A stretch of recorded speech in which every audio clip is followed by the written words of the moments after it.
bless you. Okay, today we're talking about section 2.1. The review is on Thursday. The test is a week from today. And it's only a little over 2 weeks until spring break. So, getting close. Some notation. We use the notation X such that some verbal description to represent the set. This colon right here means such that. You can also use a vertical line. It doesn't have to be a colon. So you could also use this notation.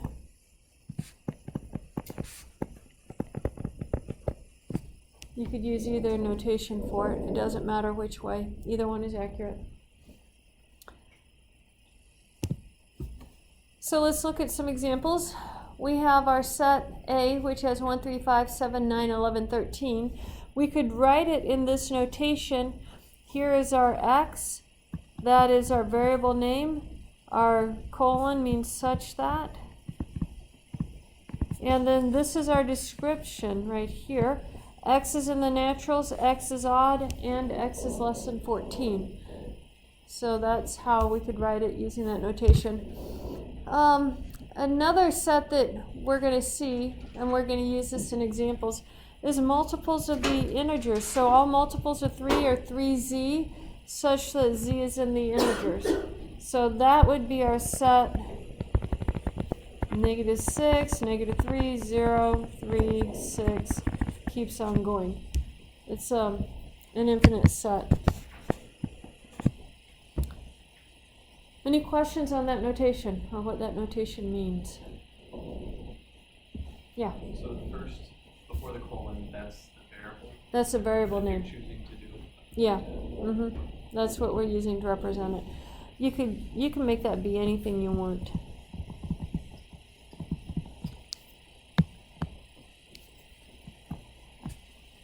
So on the second example, could it be z, colon, 3z's? That actually makes it harder because then you have to try and figure out what z is. So we're trying to define our variable. So notice we said x is in the naturals there.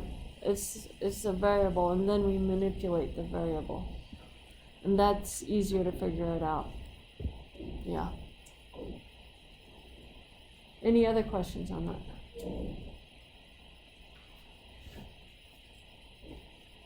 Okay. Some definitions. This symbol is \var nothing. That's our empty set symbol. The empty set is equal to the set of all variables x. X is not equal to itself. Well, since everything is equal to itself, nothing is in the set. That's why they chose to define it that way. I just like to think of the empty set as being a set that doesn't contain anything, has nothing in it. We can use the empty set symbol.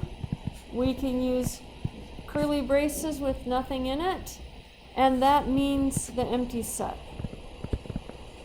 However, the curly braces with the empty set symbol is not the empty set. That is the set containing the empty set symbol. Okay, it's not the empty set. You're going to tell me sometime in this semester that that's the empty set, but it's not. You either use the empty set symbol or you use the braces, but don't use both of them. When you use both of them together, that is the set containing the empty set symbol. It's not the empty set. Subsets. A is a subset of B if and only if for all x in A, it follows that x is in B. That's our definition of subsets. The set B is a proper subset of A if and only if B is a subset of A and B is not equal to A. So A has something extra.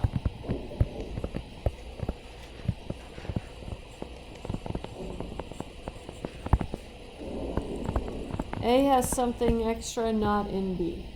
So a proper subset cannot be equal to the containing set. It has to not have everything in it. Any questions on the definitions?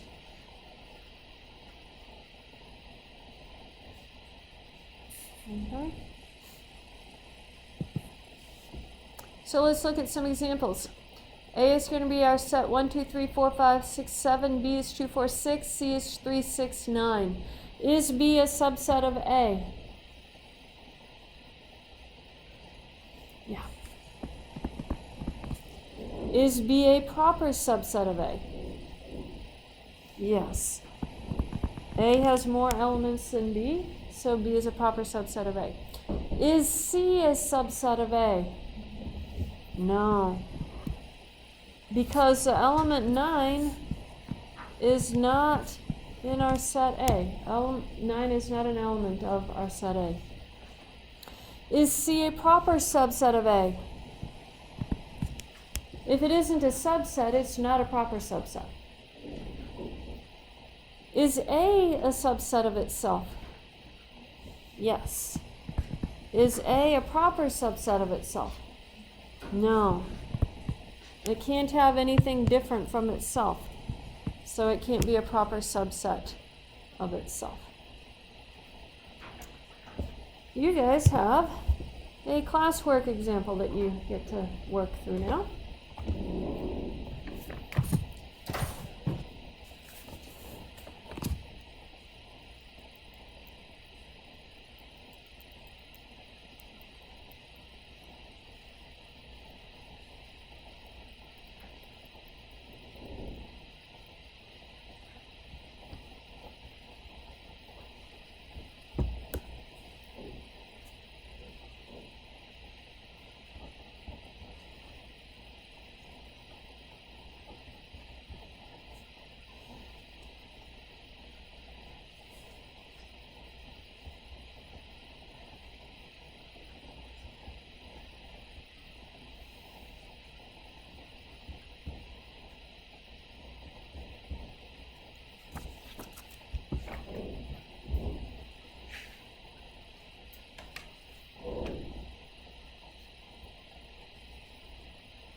Compare your answers with each other when you get them done. Make sure everybody has the same answers.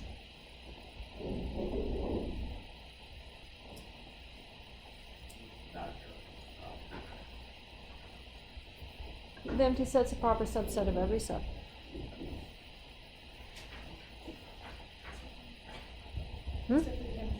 Except for the empty set, yeah. Is this still a subset? Empty set is a subset of the empty set. Mhm.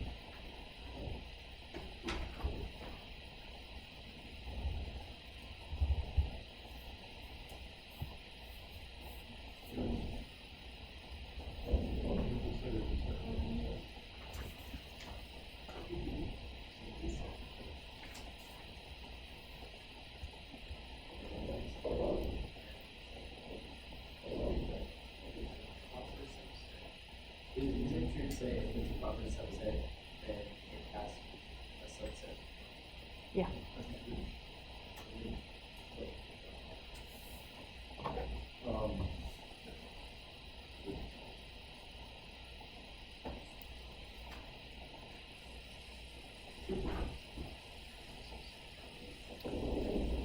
Okay, do we have that all completed then? So let's look at some more definitions. Let A be a set. The power set of A is a set whose elements are the subsets of A and is denoted by P of A. P of A, I have trouble getting the script font to work on the slides. P of A is equal to all B such that B is a subset of A. That's our one of our quiz questions on our quiz was the definition of the power set of A. I want all those words as part of the definition on it, not just the symbols on it. So the words are part of it. As long as it's identical meaning, not any more and not any less. You need to know that A is a set. You could say for a set A, the power set of A is, yeah. But you have to define what your variables are. So let's start with A equals to the set ABC. What is a power set of A going to be then? And this is our script power set. Let's try writing that again. Well, the easiest element in our power set is going to be the empty set, right? So I'm going to put that first. And then it's the set containing all subsets. So I do all the singleton ones just to keep sanity. Then all pairs of twos, so A and B, A and C, B and C, and then all three. Notice that I don't change the order. Ordering inside a set doesn't matter. You can put things in any order you want inside a set. We don't care about the ordering. But there's the power set. How many elements are in that power set that I just wrote down? 8. How many elements are in A?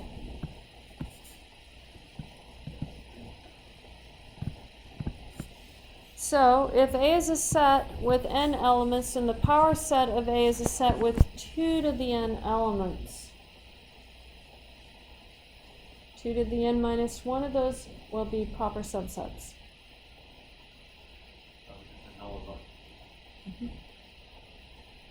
Yeah. Now let's get things a little bit harder. We're going to have a set X that has the set 1, 2, 3 as an element, the set 4, 5 as an element, and the number 6 as an element. So it's got some sets and some numbers as elements. We want to find the power set of X.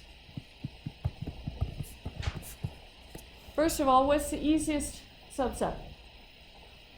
Empty set. Then let's write our singleton set. So I have the set containing the set 1, 2, 3. Put 2 braces, 2 pairs of braces around that. Then we have the set containing the set 4 and 5. And then we have the set containing 6. Those are all the singleton ones. Now let's do pairs of 2. So the set containing the set 1, 2, 3 and the set 4, 5. Then the set containing the set 1, 2, 3 and the number 6. And then the set containing the set 1, 2, 3, the set 4, 4, 5 and the number 6. I went the wrong direction. 4, 5 and the number 6. And then the set containing all 3 of them.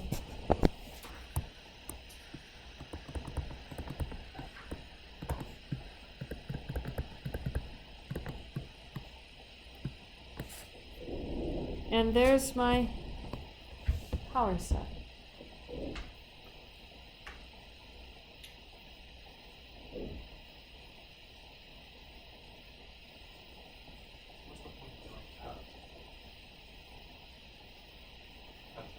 Well, it's just some set manipulation, but we actually have some paradoxes that arise when you're dealing with power sets.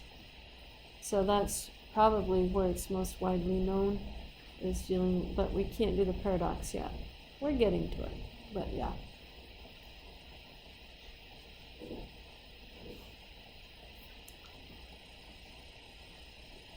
Can we do our power sets? Can we make our power sets? You guys see that pattern? Now, what is very fascinating about this, I'm going to add another slide here because I want to take a moment and talk about what your homework is going to look like. So, true or false to this statement?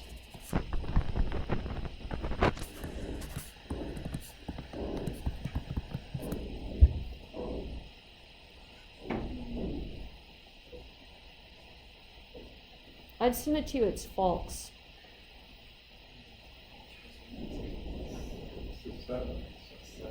Yes. When you use the element symbol, it has to look exactly the way it looks inside the listing of the set. So you have to have the double braces.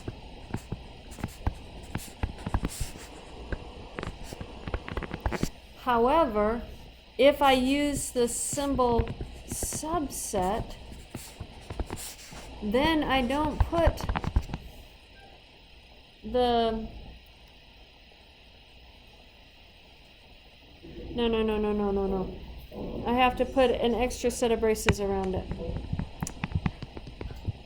Let me write this over here. When I'm trying to write a subset of something, I take elements out. So if I had A was equal to 1, 2, then if I want to write a subset of A, I would say 1, put braces around it, that's a subset of A. Does that make sense? Use the braces to turn it into a subset. But then one would, like, so 1 in braces would be a subset of A, but 1 is not a subset of A. But 1 is not a subset of A. 1 is an element of A. So down here, if I'm looking at my subset, if I want to say, I know 1, 2, 3 is an element of X, but for it to be a subset of X, that's a 3, not a brace. That is now a subset of X, which tells you that it's an element of the power set of X. So if I want to get to a subset of the power set of X, I have to have 3 braces.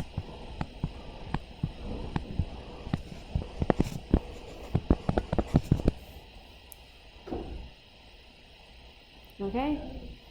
You guys have a whole bunch of true-false questions dealing with this. Be careful. When it says element of, it has to be written down exactly the way you see it inside the listing for the set. When it says subset, you need an extra set of braces around it from what you see inside the listing for the set. Does that make sense? Yeah. Okay, so you guys get to do your second classwork problem, which is constructed just like one of your homework problems, just with fewer letters.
Do I need to put it back up on the previous slide for you guys?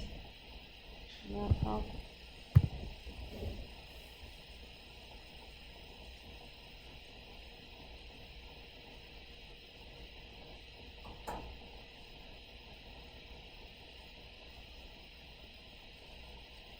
the subset includes the entire original set. Mm-hmm. This is one set. Mm-hmm.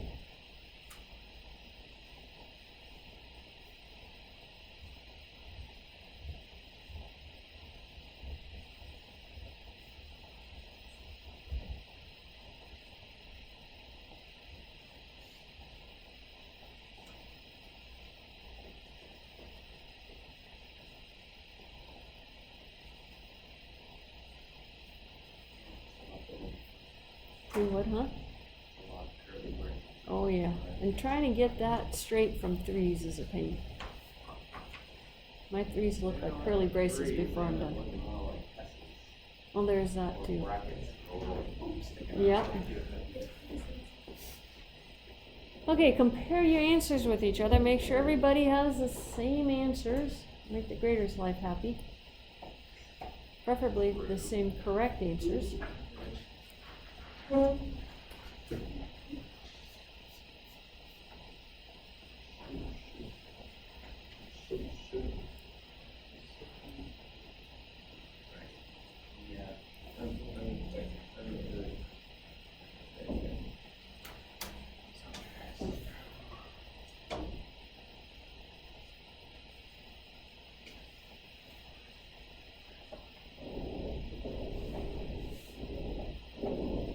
Make sure everybody has the empty set in their subset, in their power set listing. Empty set is not using. Yeah, the empty set doesn't get any braces around it. No, you just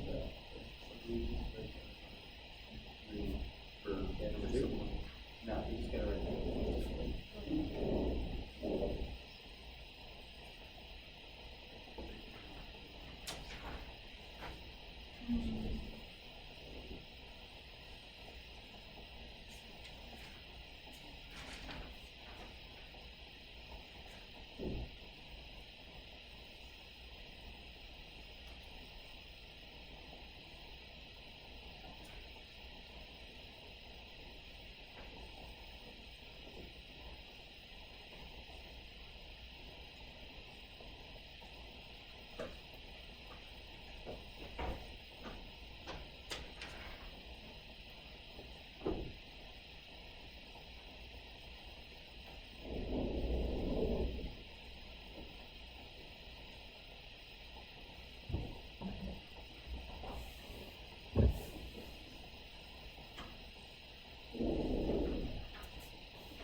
Okay, do we have that all done?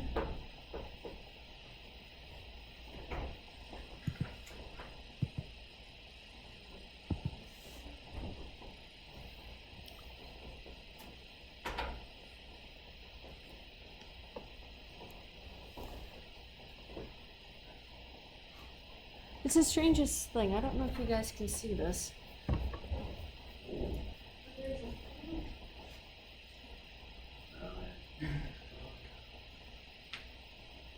And I can actually write down that. This is all on my computer, but for some reason it's in this taskbar up here. I don't know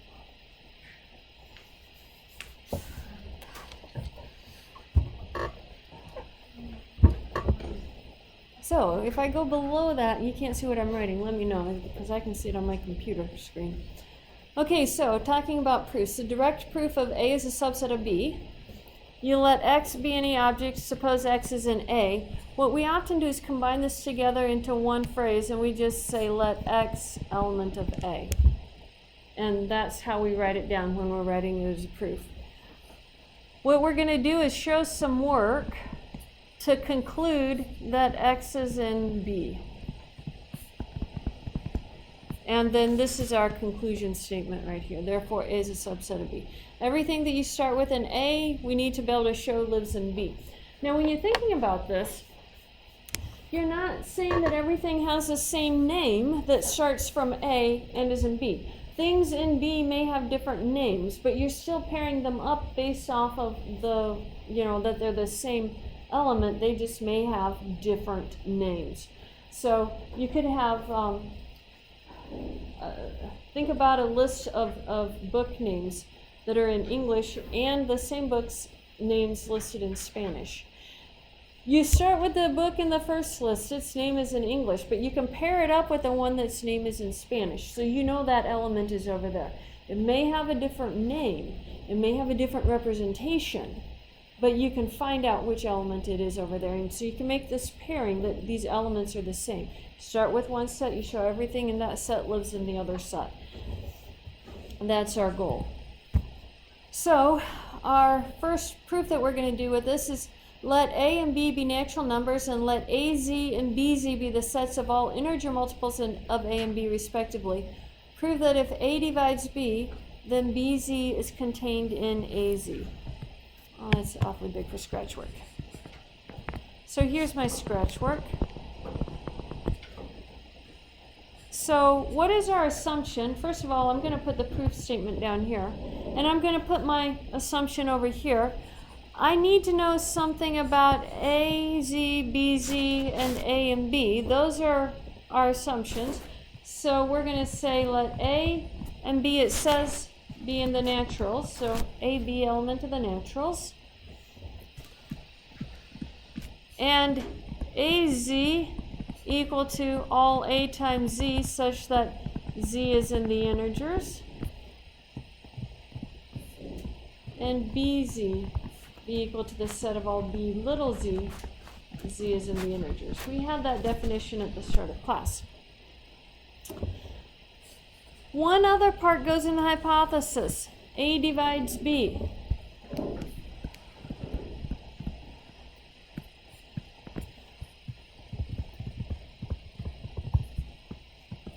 So let's go write down our useful definitions. What does it mean for A and B to be in the natural numbers?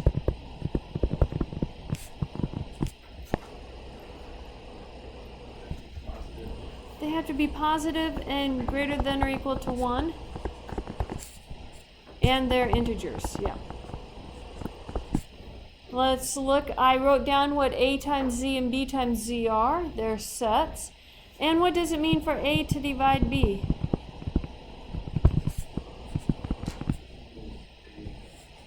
B equals A times K for some K. In this case, I can put in the naturals because A and B are in the naturals. So A times something has to also be in the naturals. What I'm trying to do is to show that BZ is a subset of AZ. So let's write down what that means. How do we show that BZ is a subset of AZ? We have to let X be something in our set BZ, right? Then we're going to do some work to show that X is in AZ. I wrote A. What does it mean for X to be in BZ? Apply the definition of X is in BZ.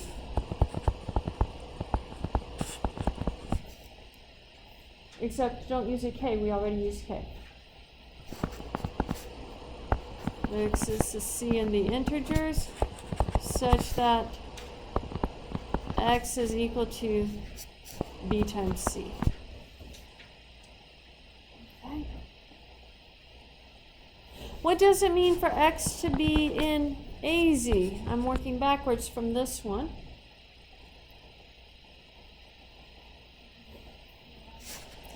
Okay, there exists a y in the integers such that X is equal to A times Y. I have to get from here down to there. But I know something about the relationship of A and B. That's a horrible arrow. What do we know about the relationship for A and B?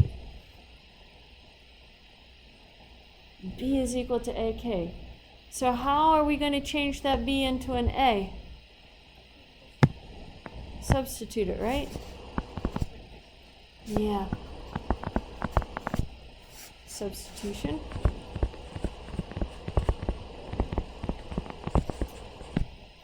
Of that. reorder, and you have k times c becomes the y right there. Does that make sense to everybody? You see how we kind of worked backwards and forwards a little bit to get to there?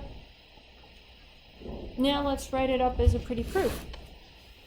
So I have assume A divides B, apply the definition, and so there exists a k in the naturals such that B is equal to A times k. Now we're going to let X be in our BZ because we're going to show our subset containment. So let X be in B times Z. Apply the definition. We called it C, such that X is equal to B times C. But that is equal to AK times C by substitution.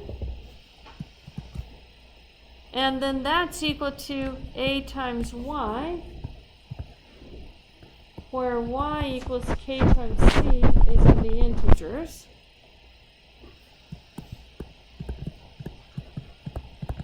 So you know that X has to be in A times the integers. There was nothing special about the X that we chose here in B times the integers. There's nothing special about it. It's just an arbitrary element. Since X, element of BZ, was arbitrary,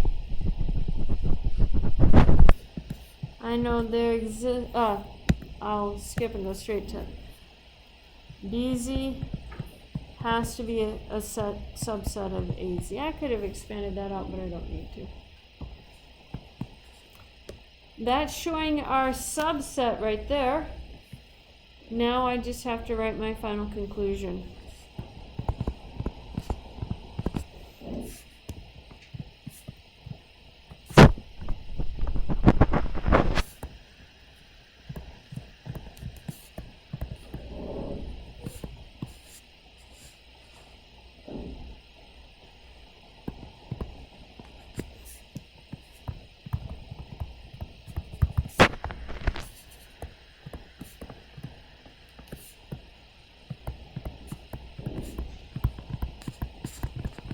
And our proof is done.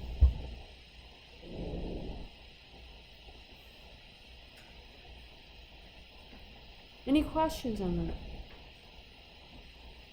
Explain the step right after let X an element B, and so Okay, so I applied the definition for BZ.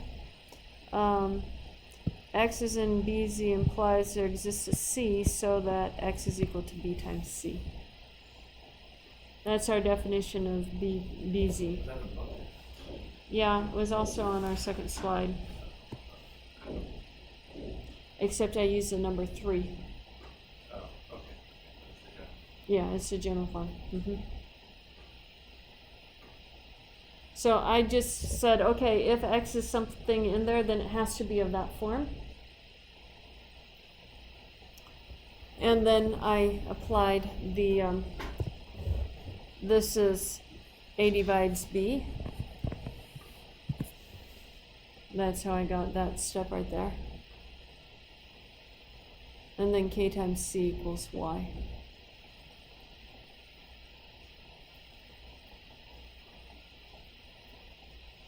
Any other questions on that? Okay.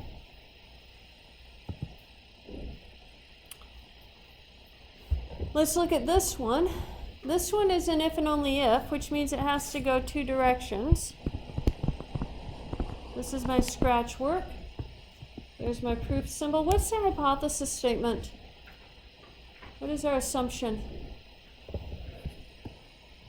Let A and B be sets. Now I have to go 2 directions. So the first direction we're going to go is A is a subset of B implies the power set of A is a subset of the power set of B. That's the direction we want to go. So I'm going to come over here, and if you want to write this notation down so you know which direction you're going, I use a little arrow. You can do that. So I'm just going to say assume A is a subset of B. On these if and only if proofs, you make one direction, one paragraph, the other direction, the second paragraph. So you're going to have two paragraphs in these. Assume A is a subset of B. I have to show the power set of A is a subset of the power set of B.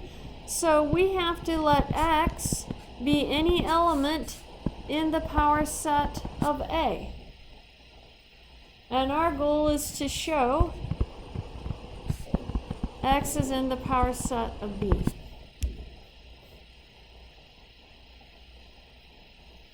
What does it mean for X to be in the power set of A? What's the definition of the power set? The set of all subsets. So X is in the power set of A implies that X is a subset of A.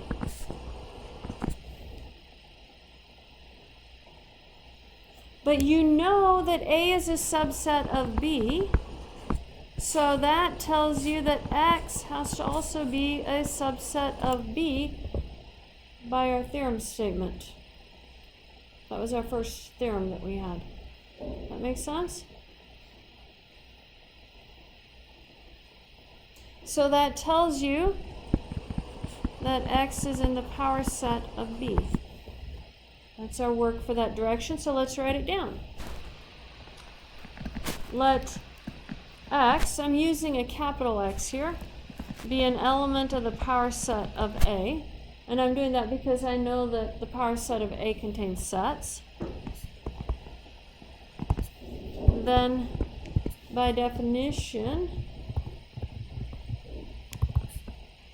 of the power set of A, I know that X is a subset of A. By hypothesis, A is a subset of B, and so X has to be a subset of B by theorem. And this is the first theorem in this chapter. I think it's theorem 2.1. 2.1.1. Part C. Okay, so that's an application of the theorem.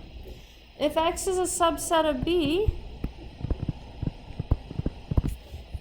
X has to be an element of the power set of B. I showed that every element in the power set of A lives in the power set of B. Therefore,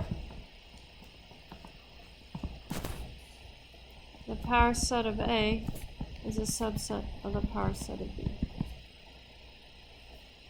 I probably should say since X was arbitrary. I should be careful.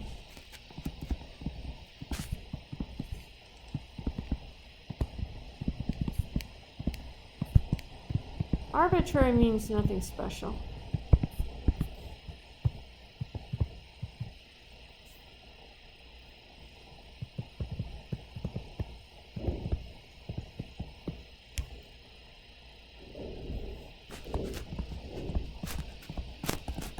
And so if A is a subset of B, then the power set of A is a subset of the power set of B. That's a statement we just proved.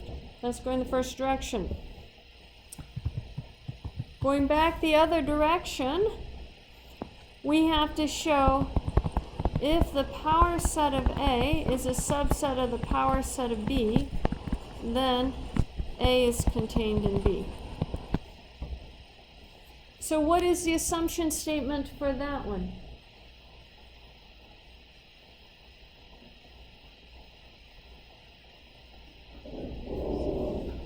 Yeah, let the power set of A be a subset of the power set of B.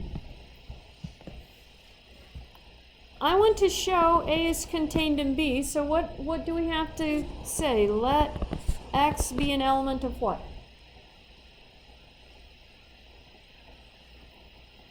Well, it would be if I were trying to show a power set of A is a power set of B.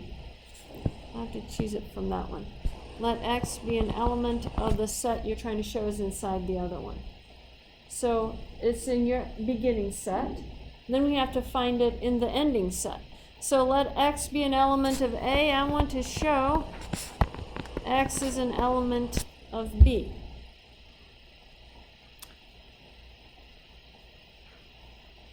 If X is an element of A, what do I know is a subset of A?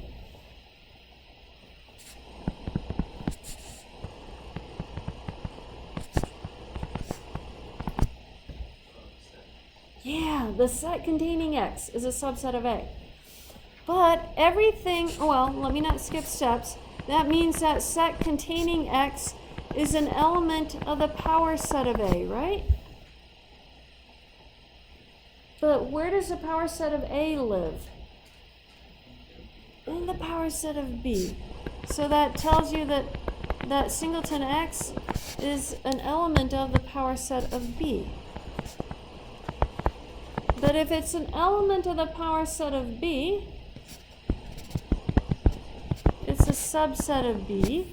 And if it's a subset of B, because it's all by itself, it's an element of B.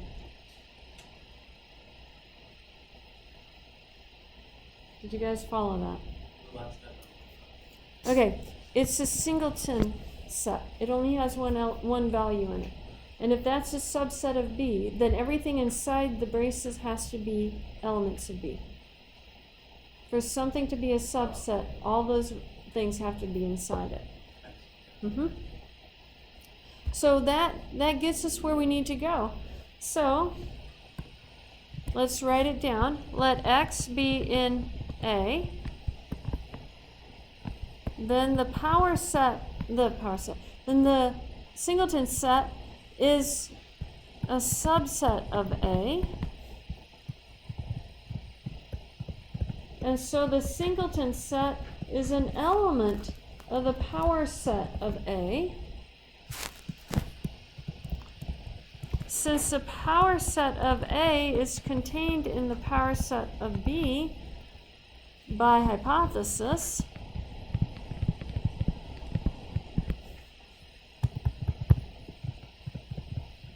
it follows that the singleton set has to be an element of the power set of B.